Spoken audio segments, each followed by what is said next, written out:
Hey friends, welcome to Bokeh, a podcast exploring the ever-blurring lines between the personal and business lives of professional photographers. This is your host, Nathan Holritz, and I'm happy that you can join me today in connecting with photographers and entrepreneurs as we discuss photography, business, and, oh yeah, that sometimes messy thing that we call life. This podcast, it's brought to you by Photographer's Edit, custom image editing for the wedding and portrait photographer. Just visit photographersedit.com. All right, Bokeh Podcast listeners, we're here for another episode and back with friends Todd Watson from Showit and Shaun Austin Gordon. You know, it's funny, as long as I've known you, Shaun, the Shaun Austin and Shaun Gordon thing, I think I've written it multiple ways, countless times. It is officially Shaun Gordon, correct? Yeah, my last name is Gordon, but my Instagram handle is Shaun Austin, and it's interesting. I've been in the photography industry for a long time, but my first photography company was Austin Photography. And so people thought I was Shaun Austin. And so I just have stuck with it for a really long time. Okay. And that's why it is the way it is. Okay. Todd, should we make up a name for you just for some variety? I typically just go by T-dubs. T-dubs. Okay. Yes. You definitely look the part. We're actually sitting in a dining room at a table here in an Airbnb in the Richmond, Virginia area. We just did an open house last night, something that Photographer's Edit's had the opportunity to be a part of, for a couple of years now? You guys we've been doing it. This is coming into the third year, yeah. So we were at Caitlin James's house last night, beautiful home she hosted, and there were probably 60, 70 photographers there at least. It was a really big crowd, really good vibe, good energy, good conversation. And the cool thing too is, and we talk about this at the open houses, is that our companies have similar missions, largely which center around relationships with our clients. And you know, in some ways, and we actually talk about this in the podcast, I've had a number of photographers on the podcast when we talk about the idea of brand position, something that actually sets your company apart from another company. A lot of people are talking about this idea of relationships right now. So it's not a new concept. And I don't even know that it necessarily sets companies apart in some realms. But I think it's easy also to say that you focus on relationship. It's another thing to actually make that happen.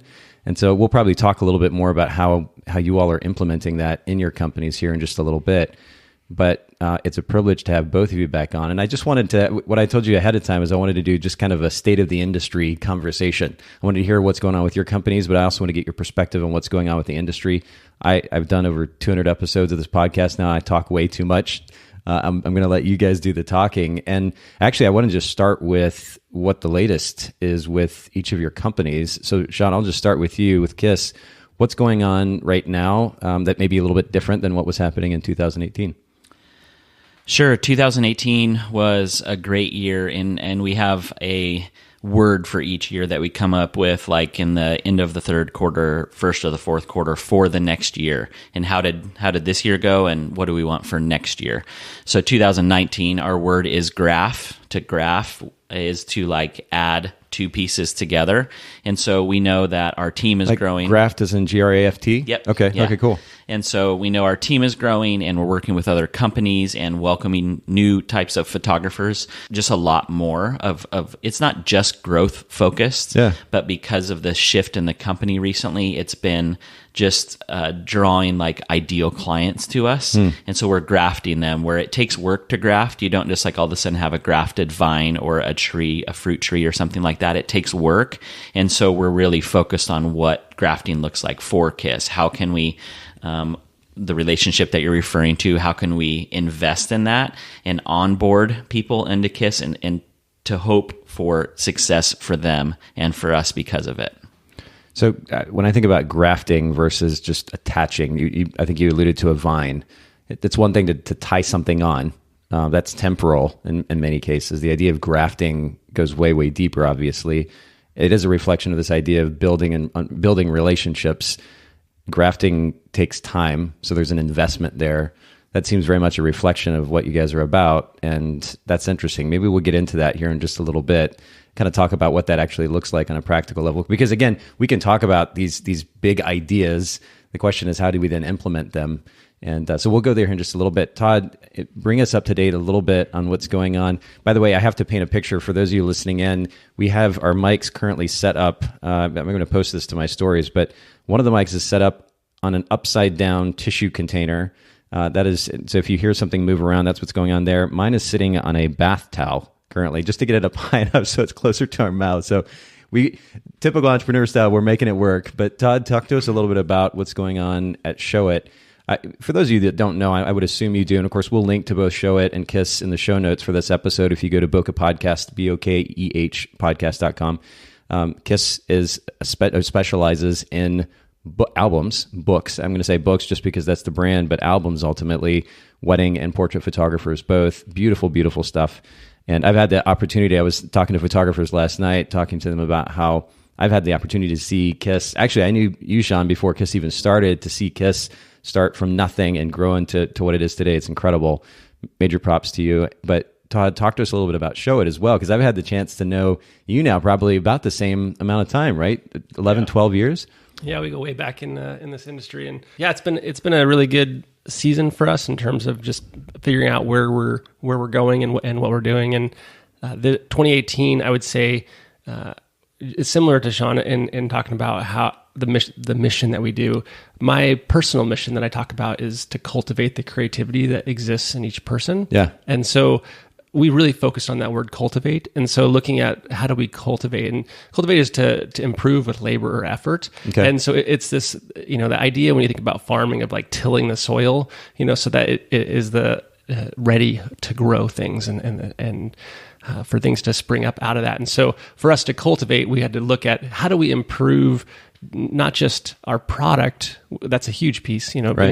Improving the product, but also just the community, and how do we work on improving the education and all the pieces that come together to make for a really good experience for someone who wants to build a website. And I think ultimately we want to have people not feel stuck. And so in order to have that creativity, it's not just the tool, it's also the understanding of how to use it. And so we've spent a lot of our time investing in how do we make that work really well so that people can understand, so that they can be able to use it and feel like they're successful with that. I have to give you major props for the simplicity with which you're able to communicate the mission statement, which is to cultivate creativity. And we talk, again, a lot on the podcast about this idea of a brand position. In some cases, a mission statement can relate or at least tie into the brand position. But the clarity and the simplicity with which you can communicate that is huge. A lot of photographers, when you talk to them or ask them what they're doing, even just a business owner in general, they spend the next 5 minutes trying to explain it to you. And if you listening, if that's the case for you, then take a little bit of time, take a step back and take a little bit of time to clarify what it is that your business actually is doing, what it's about. The mission statement, that's kind of the overarching goal that is driving everything that you're doing. And then the brand position, as we've talked about, what actually sets you apart from your so-called competition. But I just love the simplicity with which you can communicate that mission, but then it represents a lot. I mean, to our conversation, or my conversation with Shaun a few minutes ago, cultivation isn't something that you just do in 5 seconds, right? It takes time. And I love the fact that it also represents an investment in adding value to your clients, which goes beyond just, hey, you can build a custom website with this tool that we've created. We want to go beyond that and help encourage creativity. How can we best do that? It goes beyond the website. I mean, there are so many different directions you could go with that, frankly. Yeah. And for us, I think the big thing to look at that is to also understand that we know that we're not for everyone. There's a clear distinction to me of like someone who just wants the easy thing and is out.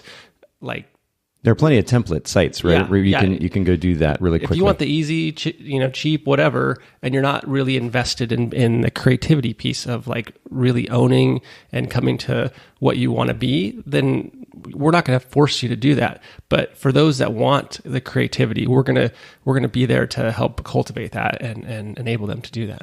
I have to say, though, and I'm going to sell you guys here for a second, I love the fact that you do have control over the process. You can have as much control as you want to, really. The flip side of that is for photographers who are overwhelmed, there are options that will help them get started quickly And then later, as they have time, they want to invest more time in customizing their site. They can do that, and then it's drag and drop. And you were demonstrating that last night there at the event. And ultimately, that comes back to like, what do you value? And so, like that's the piece that if someone values the creativity piece, then they might hire a designer to start there, or they might purchase a design, have a good place to start from because they value that, and then they're going to take that and be able to continue to grow with it. I think that's the thing that we see over and over is people that buy something that they think is going to be fast and easy, but then they get stuck. They feel like, oh no, I don't know what to do with this anymore. We want to be one that allows you to grow. So that's part of that cultivating. The other thing that's interesting too, and I'm just kind of geeking out as an entrepreneur here, but I'm thinking about that statement. If that is your overarching goal as a company, it also gives you the freedom and the flexibility to be able to, in the future, let's say in 10, 20 years, whatever it might be, to transition out of a website software and go to something else that also cultivates creativity. It gives you a little bit of flexibility. And the reason I can relate to that too is I'm thinking about everything that I do right now, the businesses that I want to create, they're tied in some form or fashion to encouraging relationships and saving people time, or some combination of the above. And the cool thing about that mission is that it can look different ways. It doesn't have to be one thing. I'm not stuck to just one company or one business model or one target client. It can look different ways, but it gives you a lot of freedom and flexibility. But when it comes specifically to the website development software that Showit is, you not only have the opportunity to encourage that creativity through that software, but through content and education that you create for the community, investing in that. I think it's really great. Yeah, for sure. And I think we, especially being a technology company, we understand technology is going to change, and so we don't know what it's going to look like in 5 years from now, but our mission will stay on course, and it gives us kind of that North Star where we're deciding where we're going. And I want to give you a chance, Shaun, as well, to talk just briefly about you all's mission statement as well, because it's a similar idea in the sense that it does kind of give you some freedom, some flexibility to pursue simple. How would you sum up what that, I'm calling it a mission statement. Maybe you would define it a little bit differently, but that is the tagline that your company is using now. What does that mean to you? Yeah, pursue simple. I was so excited once we landed on it because it is, for me, pursue simple is a lifestyle that creates margin in my life so that I can do what matters most to me. And that can look different for different people. Right. And like you said, creatives sometimes have a hard time explaining, like creatives in general, this is like a creative mind, has a hard time explaining what they do. And once you come to that, like the pursue simple for us, I was like, that's it. Because we were the world's simplest book company. And then, a lot of like, we've just been copied and things like that, which allows us to be better and get more creative and innovate. And it's a fun season for me. I love innovating. And so when we came on Pursue Simple, I was like, this is our next state, for a while, because that margin matters to me personally in my life. And my personal mission statement is to be dangerously wonderful. And, but I have to have margin in my life to be able to activate my personal mission statement. And so to pursue simple in my personal life has made a lot of sense as well. That's cool. And I know that we could probably talk for quite a bit longer there, but I again, major props to both of you for developing mission statements that give you some freedom, some flexibility to be able to invest not just simply in a service or a product, but ultimately to invest in your clients. And I think that's really, really powerful.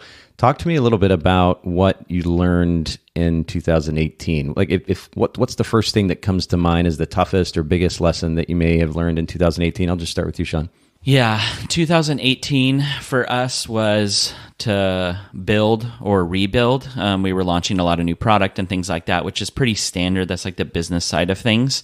But in that, it was like right in my face regularly that for me personally, like what is my part in that? Because I've done product, I've been the CEO, I've been in shipping, I was a co-founder of this company and been in photography for a long time and things like that. So I'm always trying to find out like what's my part, what's the difference that I'm making in this, and I still long for that and to try and like refine that. And I just kept coming back to like I'm in love with the creative entrepreneur, and I love like startups and the drive that comes with startups, and like it's not just hustle. It doesn't always come out as hustle, but kind of like I have to make this happen. I'm showing up. It's the first thing you think of when you wake up. It's like, it's super exciting. I know my personality loves the takeoff and the landing, but the flight itself gets kind of boring sometimes. And sometimes I get in the flight, And so I love the creative entrepreneur, and to lean into that and see what the struggles are and make solutions and software,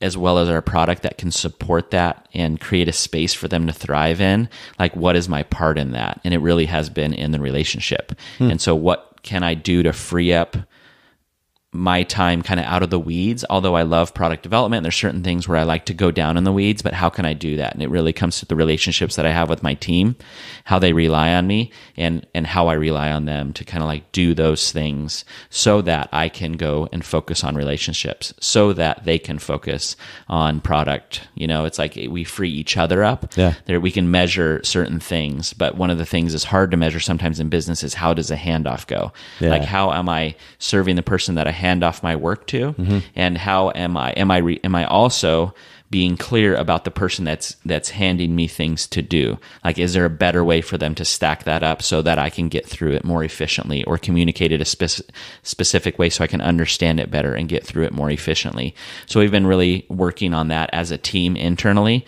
Therefore, we can focus on the things that we feel like our skill sets are, and kind of like, like I said, like hone in on what those are and get better at those. Communication is the thing that kind of stands out to me in that conversation just now, because for a lot of photographers or sole proprietors, it's usually just them, right? So if there's any talking going on, it's to themselves, which can be a little bit chaotic at times. But when you then have the responsibility of delegating something, even if it's something as simple as your taxes to your accountant, but if you start to get into editing and album design and some of these other admin work, email and so forth, you get into some of these other elements of the business that you're so used to having so much control over, and you begin to even consider delegating those things, and then even starting the process of handing off. If you don't clearly communicate, this could be multiple podcasts in and of itself, but if you don't clearly communicate, and part of that is learning how to communicate more effectively yourself, simply, more clearly. Part of it is understanding how the other person understands what you're saying, how they communicate. That whole process can be nightmarish. We've seen this at Photographers Edit, because there is a process of communication required for somebody to delegate their editing work to us. And if we don't make it as easy as possible, create and manage expectations appropriately, and then provide the tools necessary to enable them to communicate as clearly and easily as possible to us, then it's tough for them. And most photographers aren't used to that idea of delegation. This is a loaded topic, I know, but what's a simple, relatively simple way that you've learned to more effectively communicate or delegate to your team? Yeah, it's a great question, and it definitely is loaded, but communication is one of those things. In order to communicate properly, you can't do it one way. You have to know the person on the other side of the communication. Are they hearing me? Are they hearing what I'm actually saying?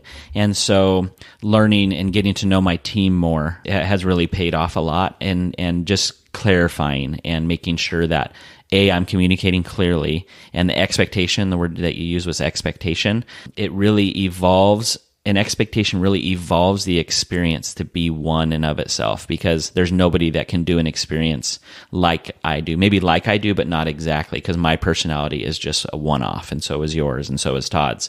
Photographers, that's the one thing that can really separate themselves. And if you communicate clearly from your personality type, then you start to find your ideal clients in the album design, or in editing, or in how your site represents you, and all those types of things, and how you're hosting. If the communication is clearly, it starts to make the decisions for you. If you have a clear, like mission statement and a vision, which is like a short-term goal, it makes a lot of the decisions for you. It doesn't mean, like, it sounds like a minimalist lifestyle, pursue simple sometimes. It's not minimalist. And in what's the book that I always refer to? Essentialism, thank you. It talks about the amount of decisions that we sift through in order to make what we feel like is the best one. We're not trying to make a minimalist life. We're trying to make like a focused and clear life. Communication, expectations, ultimately it comes back to the experience that we're creating. And as entrepreneurs, like, if we can refine that to be a representation of us, that's the one thing that can't be copied. Well, but in order to communicate clearly, we also have to have a certain level of self-awareness, right? We have to even know where we stand on something, which is, I mean, that's a whole topic also in and of itself. It's loaded. It's good. Feedback is one of the best things. I didn't deal with feedback very well initially because my personality type, I'm a feeler. Thinkers can typically, a healthy thinker can handle it. An unhealthy feeler has a hard time handling feedback. But what is it like to be on the other side of you is a scary question sometimes, but it allows you to be a better version of yourself. A lot of us don't like mirrors, and physical mirrors, or actually like psychological, or like, how are you experiencing me? That's a tough question to ask in a marriage and somebody that I trust, or like a good solid friendship, because I'm like, do I really want to know this? But if I can love them better, or relate to them better, or communicate more clearly to them so they know exactly what's in the room. That's the dangerous part of my personal mission, is like to not leave anything out there. The dangerous part is like, it's scary to say like, hey, I think there's something else here. Are we having a tough time? It looks like, on your face. And I've done this with my teams recently, and they're kind of like, oh, he's not leaving anything out there. But they have to put it out so that we can kind of work through it. I'm like, I think you just settled, and this is like your project. Don't settle. That's why you're in charge of it. What else is there that we can do better to serve you, or where are we missing it so we can get better? And he's like, oh, good. I'm glad you said something. It's like, I want you to own this. And so that's the dangerous side. We just lean in a little bit more so that it can be his project or her project, because that's why we put them at the top of that particular project, but it has to be out there. And the feedback is tough, but when we know that we're for each other, the feedback comes a little bit easier. Yeah, that's huge. It's realization of insecurity and how that plays into the way that we engage with others. It's a big, big thing. And I'd be the first to raise my hand that's been a struggle for me too. Yeah, it's pride for me so many times. And it's like the pride in me wants to resist and defend it. And it's like, there's a difference between defending yourself and like explaining yourself. And like, cause I had a conversation here with one of my employees, and we had kind of like misunderstood each other. I had blanket stated something and she took it personally. No problem. But if we didn't talk about it, then we couldn't have worked through it. And I was just like, I wasn't defending myself. I was saying, no, this is what I see in you. And I was kind of blanket stating it, and I wasn't clear about it. And to be clear, this is kind of how I feel about it. And it just like, it brought clarity to our relationship, to how I see her, to how she sees me. And it was just like, I felt so much better afterwards, because I didn't know she was carrying that. Wow. It takes setting ego aside too, which of course is so closely tied to this idea of insecurity. This is wonderful conversation. Thank you for sharing your perspective on that, Todd. Big lessons for 2018, or one in particular. In fact, you and I had the chance yesterday while we were in the car to chat a little bit about some of these things. I don't know if it's one of those, but what was one of the biggest lessons that you learned as an individual or a business owner in 2018? Yeah, I think the one that keeps standing out to me when I think about 2018 is actually a book that I think Shaun recommended to me over a year and a half ago. It's called The Power of the Other. And it was a book around the impact that other people have in your life, specifically like one other person, and especially in certain areas of your life. For me personally, like I saw the power of that in a coach when I was training for the Ironman, like the accountability that I had with that. But then in our teams, I've seen that really big in just, it's pretty easy to coast through life. But like when you have like one person who's saying like, hey, what are you actually doing? Like nudging someone in the side, like I've seen some great things from our team just this last year in being a company who nudges everyone, around that and says like, make sure you get other people in your life that are going to nudge you in all kinds of areas. And then likewise in our community and photographers, I mean, we keep doubling down on United, because we see the power that happens when people connect around a shared vision for what they want for their business, for their photography career, and they have somebody else, an other. If it's just one, we see those people show up year after year together, or you hear the stories from them later. Like we were roommates, and now we're BFFs, and now like they push me when I feel like I'm down. And it's so huge just to have that one other person that holds you accountable, that you come back to that. And so, for me, I keep trying to say like, hey, how do we keep doing that? What are the ways that we make sure that there's an other that's inserted in a way that's not just there because, they would like to hang out, but there because they're going to be intentional about pushing you a little bit more than comfortable. It's not. No, and again, you have to be open to it. Yeah. That's huge. You mentioned United, and for those of you listening in, again, we've talked about United on the podcast a number of times in the past. In fact, we've done interviews from United, the United Conference. Once a year, Showit puts on this conference, one of the best conferences that I've ever been to in our industry, and I've been in the industry now for about 20 years. And really the highlight for me is the focus on relationships, the significance of relationships there. People want to connect. And there's plenty of education to be had as well, but it's a beautiful, beautiful thing. I think you alluded last night at that event to the idea that it's kind of like going to camp. And it really is. It's like going to summer camp, and you have all these best friends that you make during the week, and then you leave, and it's kind of sad, and you have to go back to the quote normal life. But it's a really beautiful experience. And for those listening in, we'll make sure to link to the United Conference in the show notes so you're aware of the details of that conference. It's coming up is it the end of October? November. 1st of November? Yeah. Okay. Yeah. So we'll make sure to link to that. We'll also link to all of the other books that we're talking about in the show notes as well. Again, for those of you listening in, bokehpodcast.com. Haley does an amazing job of putting together the show notes for these episodes. It's a wealth of information. Talk to us a little bit about balancing business with family life. And I want to start with you on this one, Todd, because you actually have an interesting story. You spent quite a bit of time on the road with your family. Yeah. That was kind of toward the end of 2018, is that right? September, October. Okay, so around in the fall. Yeah. Talk to us a little bit about that, and then how that relates to your perspective on balancing business and family life. Yeah, well, the topic of work-life balance, I think, is definitely one that's difficult. Like, I hear so many people talk about it, like, oh, this is how you balance. Honestly, I think there's seasons of life where it's okay to not have balance. Okay. Like I think there's seasons that need to be all in on one thing and all in on another thing. Like, I don't think there's ever this we're just always going to be in this equilibrium state. And there was a season a few years ago where it felt all in on business. Okay. Yeah. And so like this last year, I felt like we had a little bit more margin, that we were able to delegate better. I have a great leadership team. And so I was able to take 6 weeks off. We took our family on the road. Wow. Took an RV around. An RV, like Winnebago? Yeah, Winnebago, that we took, from Arizona up through Niagara Falls to Maine, and then all the way down the East Coast to Florida. Wow. And then back over. And so in that process, we got to see a bunch of people. It was fun to go out and see Showitiers in different places in their homes, in their hometowns. But yeah, so I mean, that season for us is going to stick out as like kind of an all-in on the family side of life. And so when it comes to balance, to me, I think I look more at the whole picture, Okay. like as That's opposed fair. to like, every day of this week is going to be balanced, 50% this, 50%, like, Yeah. It just doesn't work that way. But I think there has to be that healthy check too. It's talking to your spouse, it's talking to the kids and saying like, where are you at? Hey, this is going to be the season I'm in, prepare for this. Hey, we're going to be coming into this season. And I love that proactive effort at managing expectations again. I mean, we have to do that with our clients, but it's so important to do that in our relationships. I do that with my kids a lot of times. In fact, I think they've kind of gotten used to it at this point because of some of the experiences they have. They like a sense of stability and kind of knowing what's going to happen anyway. But I try to make an effort to make them aware of what's going on.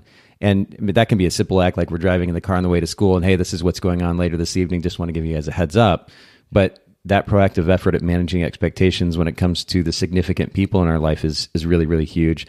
But I also love your perspective on the idea that it may not always look balanced, and that's okay. Because I tend to be kind of black and white, and you guys know this about me, kind of an extremist in some ways, and it's okay for it to look a little gray. That we can. There are times when, despite the fact that Photographers Edit and the Bokeh Podcast is so much about creating space for ourselves, there are going to be times when we just have to throw down and go all in to make it work as an entrepreneur. It's important, I think, to develop relationships with people in our life that enable that they understand us and make space for that I don't want to say allow, because nobody has to control us, but that they're understanding of that, they're gracious in response to that. I think that's important too. But that voice has to be there that they can say, "Hey, you've gone overboard." Yeah. Like, "Hey, you've really neglected this." In a way that's not healthy. There's a fine line between that. And honestly, Elisa and I, my wife, we've had these conversations a lot. She's probably a wife and a spouse that is more okay with periods of like all in on something else, whereas I have friends where that's not, quite the relationship. And that's okay, but they need to have that communication to know like what's the boundaries on, going all in. I think because Elise is so great like that with me, she can let me go all in on when we're trying to reboot a business, things like that, where it feels like this is where my mind is, she can come alongside that. So those are really great reminders. Shaun, talk to us a little bit about your perspective on this too. I know you also put so much emphasis on the relationship that you have with your wife, with your kids. Did you learn something different? Did you gain perspective about this topic in the last year or so? Yeah, I mean, the beautiful thing about life is you never arrive. Hopefully, that's pride. And I love that because there's always room for growth, and I love a good challenge. And so it was an interesting, tough year with me and the family, and just so much going on. I have 3 kids and a wife that started a business at the beginning of last year. And it wasn't that long ago that I told her, I've started a lot of businesses and been an entrepreneur. And she was kind of just to a point where she said, the kids don't need me the same way. It's just different. So I want to know what's next for me. I feel kind of stuck. And so she went through this kind of like evolution of what she wanted to do and tried a couple things. And what I told her was like, it's your turn. I really want to be for you. And then shortly after that, we purchased the other half of KISS. And so it didn't feel like it was her turn.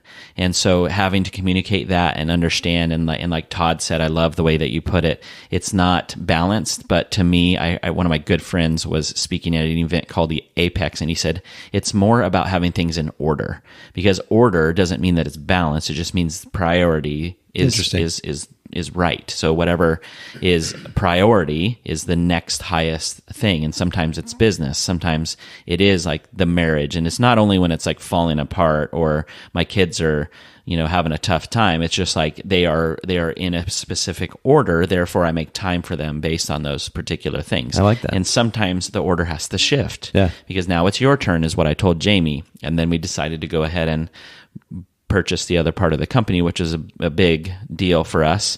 And yet I still wanted to be for her. I didn't want to say like, you have to wait. So she still did that. So we were both very busy this year, yet we are like committed to being connected. And so my personal mission last year was authenticity. And so I was just trying to be forthcoming with like, I know what I said and I want to still be able to support you. And she was able to start the business. She's doing really well with it. She was just recently on the podcast actually with you. Yeah, I was going to bring that up.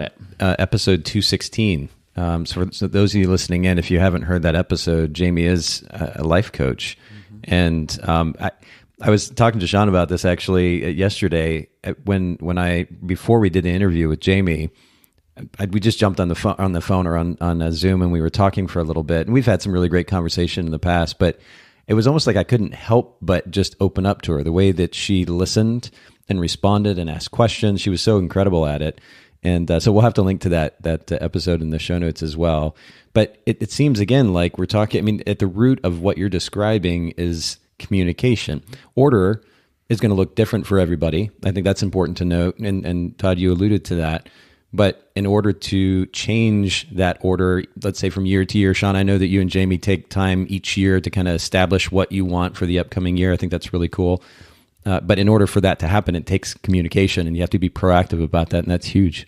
Yeah, there's a lot in there for sure. And I think the one thing that I will say about it is like, it is really like, it's expectation. Because I have one story and then we go to the next thing. But she recently was investing in her business and kind of like education and things like that. And she went to a process, not just for her business, but for her personally to grow. And it's called the Revenant process. I went through it about a year ago. She recently went through it, and it was like she kind of knew what to expect a little bit because she understands the language that will be used. But when you're working on and for yourself, she processes things very differently than I do. So in my mind, by Sunday, it was Thursday, Friday, Saturday, Sunday, very like long days, and you go really deep in like kind of like why you do what you do, and you go to some pretty tough spots of life and you work on it. And she processes internally where I couldn't wait to talk to her. So by Sunday, I was like discouraged with the way that she was doing it. And if in a perfect world, if she would have known she was going to go through, like on Wednesday, she could have said, hey, I'm going to kind of like not talk to you for the next few days. I need to process this stuff. And what do you need from me? And I could have said just a text that you're okay, because I know it's tough to go through what you're going through. I just want to make sure you're okay. And we are committed to being connected, whether we're in the same room. It's easier when you're in the same room, or travel like I do. And now she does some too. That expectation wasn't set because she didn't know how she was going to process it. So when you're in the middle of the storm, it's a lot harder because the expectations weren't there. Like, we don't know how big the waves are that are coming in. But to be committed to it, we got to resolution really quick because the communication, because the commitment, because the vision that we have, and we know that for each other. You've talked about nudging one another. She is somebody that knows what is my vision currently. And so a vision is like you're either making a decision that takes you towards your vision or away from it. Those are black and white things, but that is sometimes what is needed in life so that you're making progress or not. And so I love that we can communicate that way. And sometimes it's hard being married to someone that is a coach, because she ends up like coaching somebody on date night, and it's like our server at the restaurant, and she's changing his life. Wow. And I'm like, this is beautiful and hilarious because we're on a date night, or like she is like, one of my favorite, it's kind of my least favorite sometimes thing that we say to each other, but it's brought clarity and like some beautiful things to our marriage is she or I will say, can I give you feedback? So you're asking for permission. And it's like, sometimes you're like, I don't really want feedback right now. But in all seriousness, like sometimes you may just not be in the mental space. And we have been there. That's cool. And it's okay. Yeah. Not right now is the response. It's like, okay. And there's usually something there like, I wanted to give it to you right now, but it's like, no, not right now. Or I can clarify it by saying like, I know the feedback that you're going to give to me because of the conversation that we're having. I know what it's about at least, but what I need to hear first is that you're for me, something that you like about me, and then give me the feedback, and then wrap it up with like something you really like about me, because I need that. I'm kind of needy as a feeler sometimes like that. And because of that particular conversation, it's not always like that, but that particular one could just be, I know it's going to be tough. And so I need to know that, and I want her to like say it, that are you really for me, and tell me that you are or not, so it really does help kind of like us get to resolution and back on track with our vision or with our order or the priority, the next thing. Something that we will get to the next question here in just a second, but something that you have mentioned now a couple of times, at least just even today, is your commitment to the relationship with her. And I love, and that meant a lot to me just in what I'm learning about relationships as well, that, we can get carried away with how we feel about something, or we can let our commitment to that particular relationship drive a willingness to set our immediate emotional reaction aside for the sake of thinking about how we can best serve that relationship. And I think that's really something good to keep in mind. I love that you prioritize that, and I appreciate you sharing that. Let's kind of go on, and I'm actually curious. I mean, one of the main purposes of this conversation was kind of to talk about, I don't know, maybe it seems a little presumptuous, but state of the industry, because I think it's an interesting thing to look at. The three of us have been in the industry now for close to, a couple of decades or so. And so we actually have a little bit of perspective. What would you say, Todd, is one of the biggest differences that you've noticed between when you got started in the photo industry and kind of the vibe, the feel of the industry right now? Yeah, I was thinking about this question. I think one of the things that stands out to me is the state of education. And I think that one has been really fascinating to watch over the years, the different progress on, like when we started, if you wanted to learn photography, you went to Brooks Institute or, something like that, like a big, like art school or something like that. Yeah. That's where you went to learn.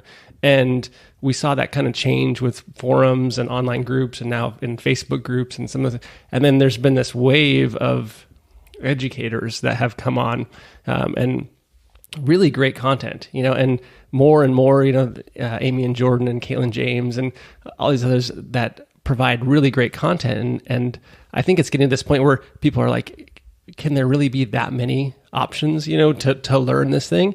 And my thought is like, yes, because of the fact that if you look around the country, how many universities are there? How many places of learning are there? There's so many options for education. It's just changed, where those voices are, who they are, and how they connect. And so the effectiveness that I've seen in some of the courses and people actually coming out of those is is so much better than going through some of the maybe traditional or old school ways of doing that. Right. But at the same at the same token, I would say that like education works when people are all in. And I think that's what I would say is like the biggest side of that. Yeah. And especially when it comes to like personalization, you know, because when you go to a university and you sit in a classroom, there is a certain amount of personalization, but now you have this opportunity to go to so many different workshops and you know, in-person type locations where you can actually rub shoulders with people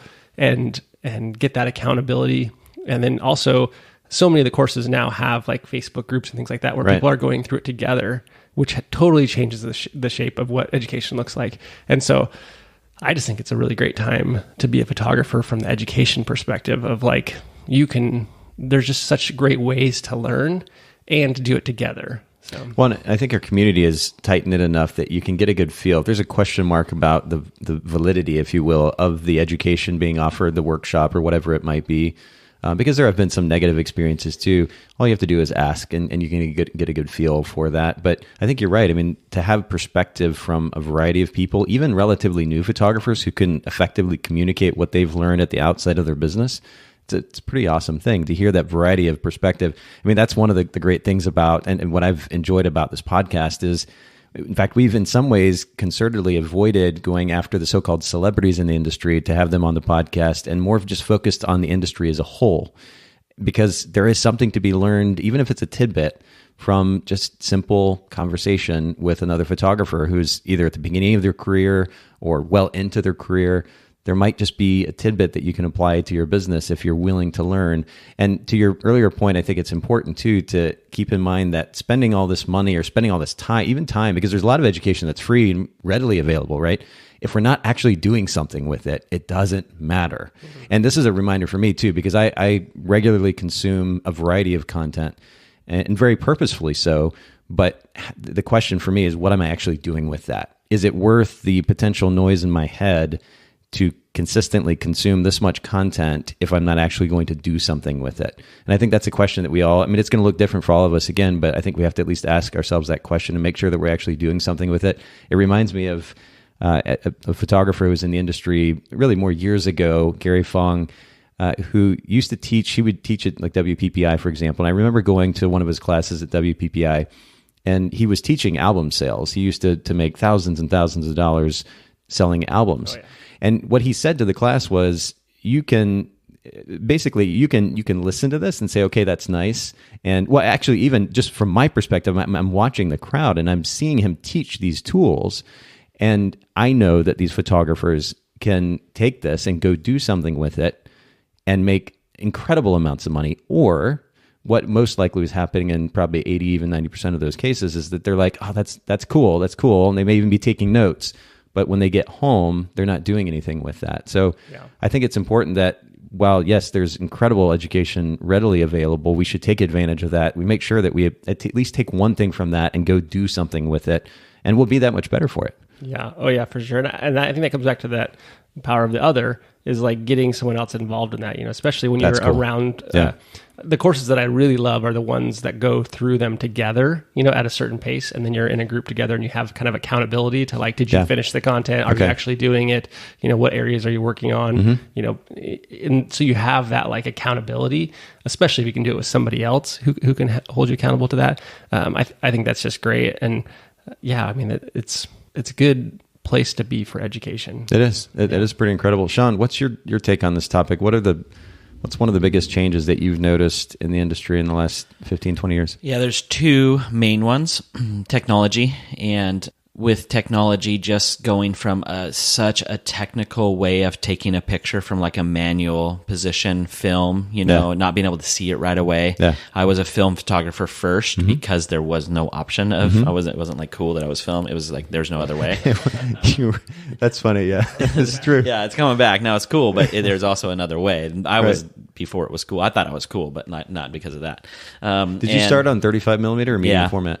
35? I was 35. I never shot medium just because of the mentor that I was working with and shooting weddings with. Shot 35. So I kind of like, did everything that he did. I ended up shooting Nikon, and I still have my first film camera, my first digital camera from when I evolved to digital. But what was the film camera that you started? I bought with? an F100 first, Yeah. and then was in like a D1X, and that was digital. Sorry, the F5. Yeah, and they're beautiful. Like the ergonomics of Nikon, I've always loved. Yep. And then my digital first.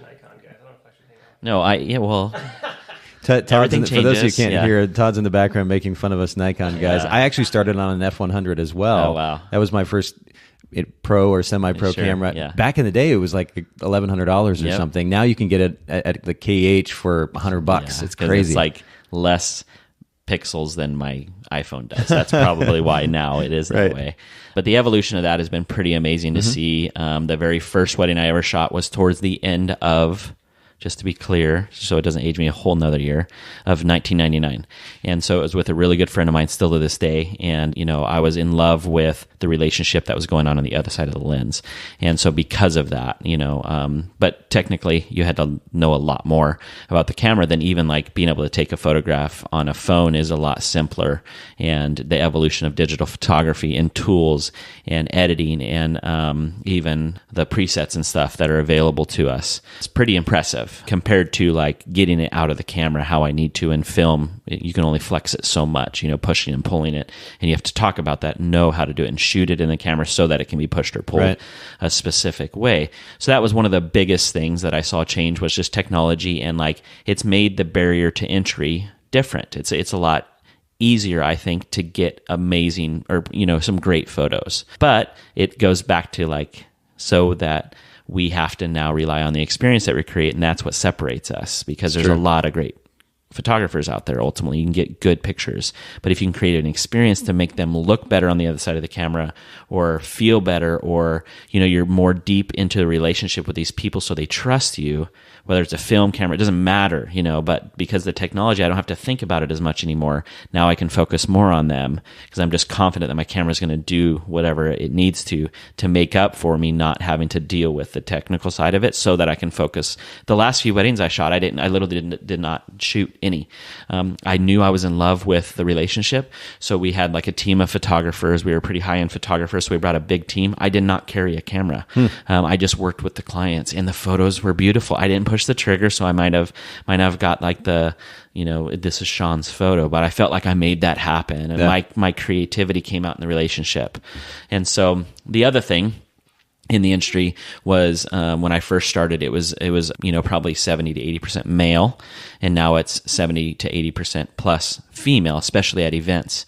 And so that has shifted a lot. And like I was talking about earlier about how my wife processes things, it not every woman processes that way, but more women tend to process things a specific way than males do, or like the confidence that I end up trying to teach when I'm coaching people or teaching them about album sales.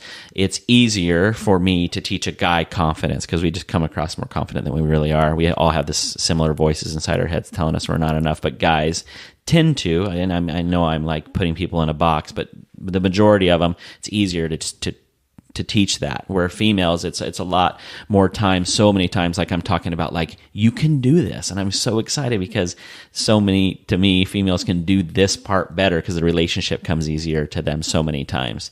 Unfortunately, that's a poor reflection too on what our culture, kind of the way that our culture has boxed in, to use your analogy there, women. And so it's unfortunate that we're in that place, but I totally understand why that might be the case. It is interesting to see the massive shift. Mm-hmm. I mean, you went from I'm thinking back to when I first started too, but kind of the 60-year-old or 65-year-old guy with his big medium format camera, boring as can be. You didn't really want him to spend a whole lot of time there at your wedding. And now you've got these young, high energy women that are bringing not only creativity to the picture, but to your earlier point, an experience that far surpasses anything that most of these guys could have expected to create back in the day. It's pretty amazing. And you spoke to something that really resonated with me, and I think it's really important that we note this. And when we talk about the idea of an experience, really underlying anything tied to a positive experience for somebody is how we make them feel. You kind of alluded to that. Literally every element of that experience, if they walk away saying, I had a good experience, it's ultimately you made them feel good in some form or fashion. And we've talked about this in the podcast before. Most clients, when they look at an image, they may feel pretty great about that image because you maybe framed it a particular way, you edited it a particular way, but imagery as an art form is likely not going to resonate with a client 90-95% of the time the same way it would with us as photographers, right? We see it in a different way. We pay attention to the details in a different way. What will resonate with a client even more is how we make them feel through the overall experience. And that truly is what is going to enable us to be able to set our businesses apart. That's a huge, huge point that I don't think we can reiterate enough. That's really, really good. Talk to us a little bit, though, too, about maybe some of the maybe there's a conversation or two that you are hearing in the industry, whether it's in Facebook groups or we used to say forums. Forums aren't really a thing anymore. It's more Facebook groups. But what is a point of conversation that you hear being discussed right now? Maybe something that's even a little bit controversial in nature. And I'm curious to hear your perspective on that particular topic. Todd, I'll start with you.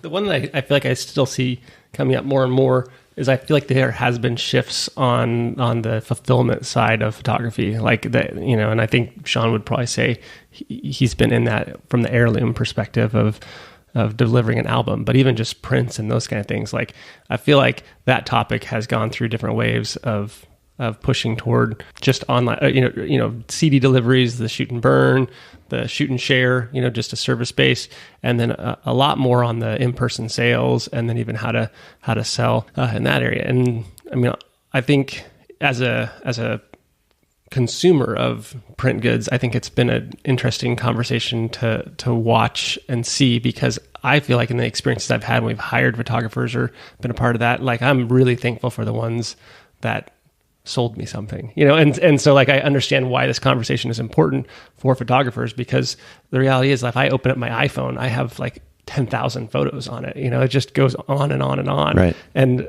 it's just so different to have something printed. And so while it's easier and accessible to actually get something printed, whether it be a Walgreens or whatever, down the street, it's still such a great service that photographers provide. And so to offer a physical product you're talking about. Yeah. That goes such a long way. So I think that debate has been the one that I feel like keeps resurfacing. Do you think that I mean, at the end of the day, the digital medium or digital delivery can coexist with the physical? Because it seems like some photographers kind of go to the extreme of saying, no, I will not deliver a digital product. If you want something, you're going to have to order a print or an album or maybe some combination of above. But why would we not deliver both? What do you think? Yeah, I don't know if I want to get be one who puts a stake in the ground on this one, but I have. Sean says he will. But I do think there's, like, for me, there's definitely room for both, in the sense that, like, if you deliver a digital product, they're going to end up on an Instagram story, and that's going to be transient. It's going to disappear in 24 hours, or it's going to end up in their Instagram or Facebook feed. And that essentially disappears in, a week, if that. Right. So, like, there's a role for digital. You want, like, not every one of your friends or your relatives from far away can see the album that you get printed. That doesn't diminish the value of what that is for your home, or for your parents' home, or for whoever else. So I'm a very both and when it comes to that, that, like, definitely digitals are so important for their role, but there is such value in printing them. Yeah, Shaun, will you comment on that particular topic? And then I'm curious to get your perspective too on maybe one of the significant conversations that you hear right now. Yeah, that's a touchy subject, which I totally get. And you're not biased at all, right? Yeah, no, not at all. No. As a photographer, though, before I had KISS and things like that, like, I was a film photographer, like I said, that evolved into digital just because it came to the market, and it was like, yeah, it makes sense for me to have digital, and people started asking for it, like, are you a digital photographer? And it became like, oh, why would you not be? Isn't right. it like whatever? It's like $1 every time you push the shutter when you're film. Is it less when you hit a digital button? And we thought it was, until we realized how much time we're going to spend behind a computer. And so it still costs money to take those photos. And the experience we're trying to deliver to our clients, it goes from now before with social media and them like looking for a photographer, all the way through, I believe, to a printed album. But also social media plays a huge role for us to be able to market and things like that. As far as like whether or not I'm going to sell you the images, hold them hostage until a specific time, or however people look at it, there's definitely different, very distinct camps. And so that's why it's touchy. But there is a middle. It doesn't have to be all black and white. For me, the way I teach it is I'm cool with you doing it either way. But I believe that the urgency of the album, the further away from the wedding that you get, the harder it is to get it delivered, because a lot of us are procrastinators. Yeah. We're getting back into normal life. We've planned this wedding for a year now. It's after the fact. It's not as like, the further away from it we get, it's not as emotional and things like that. And so the album becomes less and less. It almost becomes a chore if we don't hold their hand and create this experience that allows them to get to the finish line, what I think the finish line being the album. I think it's fine to deliver images. The way I did it was I'd have it like for a specific price. Let's say it's like $700 or $1,000 for the images. But if you upgrade your album to a full length album, because in their package would be like what I called like a highlight reel. Okay. It's 20 to 30 photos. But if you want to tell the whole story, how I would love for you, if you upgrade to that, I'm just going to give you the images and I will give them to you when I deliver the album. Interesting. It wasn't, some people are like, oh, you're holding them hostage. And I was like, no, they're paying me for the experience. And if I'm not a photographer, if I almost wish that we were called something other than photographers, because the camera is just an avenue to the experience. It's a part of the experience, just like the album is. But where do I want these images to live, and what are you really hiring me for? It is to be a professional, and a professional that does these things. So that's what separates me, is the experience in these things. Shoot and share was a beautiful thing, but it also caused a lot of wreckage today, because a lot of people came in and they're like, oh, I can just take pictures at the wedding, hopefully edit them, and then just deliver them. Well, statistics are showing that clients aren't doing anything with those images, or if they are trying to get them done, like in the consumer world, between 70 and 80% of people that start a design in an album software do not get it printed. Okay. So there's a massive amount of stuff just out there, and now people are losing their life, or proof of their life, in photographic form. Like a whole generation is missing because a hard drive's gone bad, or they didn't back it up properly, or before iPhones or technology was like auto backing up, we had to physically do that, and sometimes we'd drop it in the ocean, and when was the last time I backed up those photos? And we have thousands of photos on this thing, and if it's the only device we have that, like technology is evolving, I'm grateful for it, but people now have literally lost proof of existence for a certain amount of time, minus like passports and documents. The photos are why we do what we do, and it's a lot more fun looking at photos than it is like somebody's passport. And so, but like because of a computer goes bad or something like that, it's gone. That's the only place we had it, because we just didn't know enough about it. So I'm for you giving them to them. That's one of the things. It's like a keepsake. They like having it for whatever reason. Like I was fine delivering the film afterwards. Yeah. I got them all printed at the labs that I wanted to get printed. I did the book, and I sent my film to the book. It's so weird, because it would freak me out now doing that, because I felt like it's like, oh, what if it gets lost in shipping? Before seriously. It was just part of the process. Yeah. And now we have it backed up multiple times and all this type of stuff, Yeah. But back then it was like the film. That's the one shot. There's no other way of getting this thing printed. Yeah. And so you'd send it to the lab. They would, take it all and print all 4x6s. Then you send it back to that lab. I mean, it was shipping all over Southern California when I was doing this, to my lab, and then to like overseas to get one of the books that I used. It's called La Vie back in the day. Yep. It's a very unique book. So I used La Vie. They were based in Japan, weren't they? Yeah. So I had to send stuff over to get it done. Yeah. And shortly after, digital was there, and so I could just send discs and stuff. But it's just wild to think about. But yeah, I'm good with like selling them or giving them to them. But if they trust you, they're good with either. And if the experience is, like you set the expectation early, that's when it goes south, is when they're like, oh, I paid you for these images and you like never told me I wasn't going to get them. And it's like, that's where things can fall apart. And that's the expectation. That's communication. We've talked a lot about that here. Do you think that, I mean, at the end of the day, isn't a lot of this conversation, or shouldn't maybe, that the conversation be about how can we best serve our clients? Mm-hmm. It takes our ego out of it, hopefully, and the prioritization that we put on us being, quote, artists, and the importance that we put on these images that may be a little bit different than the importance that the client is going to put on it. They may have a little bit different perspective. It seems like a lot of this conversation should be driven with the question, what best serves the client? And I realize that if we're going to ask that, kind of throw that out there and consider that ourselves, that we can get multiple answers from it. But an all-inclusive solution where, I mean, I love the scenario that you're describing, which encourages additional product sales. They're putting more money and investment into a bigger album.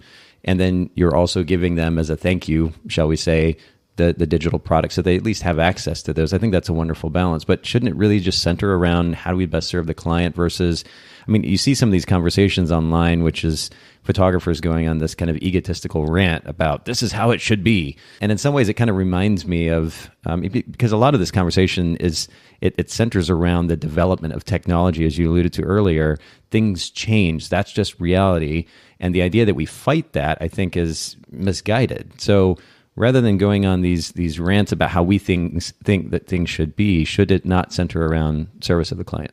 And maybe that's just kind of an almost a rhetorical question, an obvious thing, but what do you think? Yeah, I think it's good. I mean, I think it's just something as a business owner, an entrepreneur, what is it that we really are doing? And of course, we want to create, and we're in a creative industry, and so we want to refine that part of what we do, absolutely. But is investing in a relationship and learning about them and loving them and serving them a specific way, can't that be creative as well? Like what if that part, what if just shift your perspective for just a minute, just think about it differently. Don't just throw it away because you don't believe it, because sure, I want you to take great photos, but can you just shift your perspective a touch? It's not either or, it can be both. Yeah. What if you get very creative about how you can serve them better and how you can get to know them? Like a handwritten note is a lost art, and it can go a long way, especially if there's something personal in there about the wedding that you loved, or about something personal you know that's going on in their life, or whatever. What if that made it to where that is what you do for a living? And getting to know those clients and being able to serve them better is pretty amazing. You know, marketing has made it to where like somebody walking in the door of Nordstrom's is different than somebody walking in the door of maybe Target. And so they market to us differently, but they know that client kind of before they get in the door, because they've done a great job marketing, saying like, these are our prices. This is what you can afford. This is the lifestyle, because it shows people in a specific type of a car and in specific locations that can afford those in different perspectives of life or different stages of their life.